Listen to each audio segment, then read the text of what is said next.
Hello, my name is Ben and this is Tom and we are the Thinking Drinkers. And we're here at the Warner Edwards Distillery to tell you about gin. Gin is a neutral grain spirit that has been flavoured with botanicals, various herbs, roots, fruits and spices. But at the heart of gin is juniper, and gin must predominantly smell and taste of this fascinating botanical. The juniper has been used as traditional medicine for millennia. During the 14th century in London, amateur doctors believed that it cured all manner of ailments, including the plague. They placed burning juniper in long cone-like masks which they placed over their faces and made them look like ducks. And this is why today dodgy doctors are called quacks. It's also the reason why the French phrase for I am ill is je suis malade.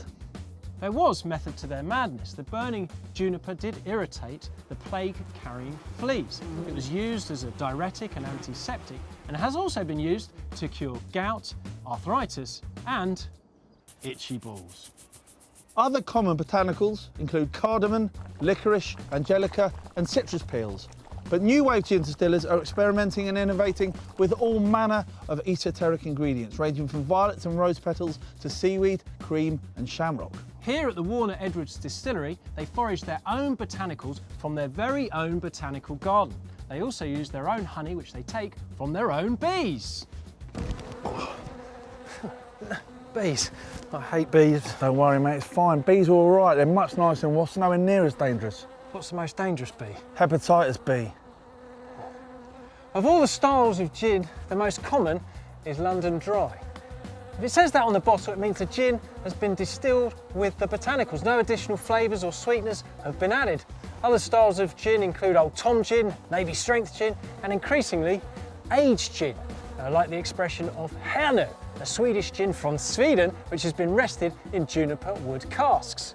Now, there's never been a better time to be a gin drinker. We currently find ourselves in the grip of a gin essence. There are currently around 100 different gin brands on the UK market.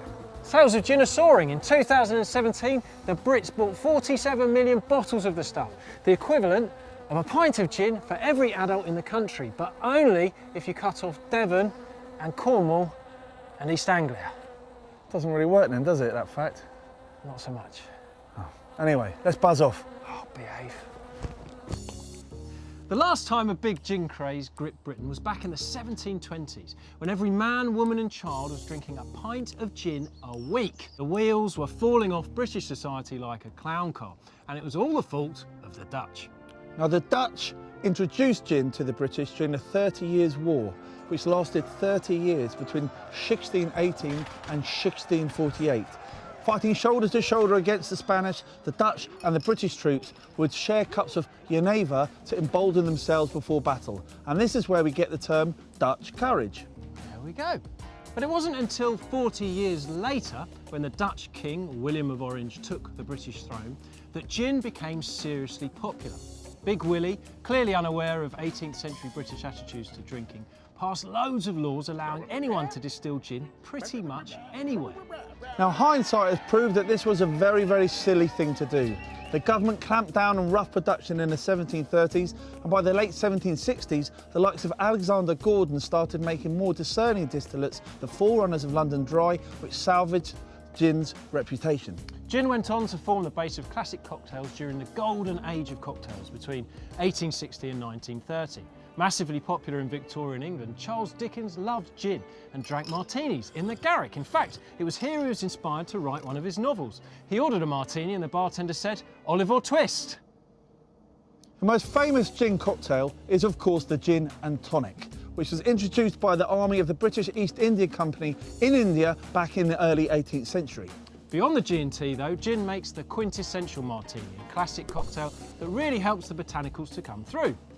Garnish is very important when you're thinking about your gin. Try and associate it to the botanicals. So in the case of Tanqueray 10, which is made using whole grapefruits, garnish it with a grapefruit twist.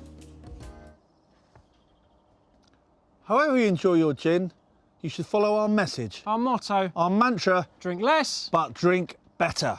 Cheers.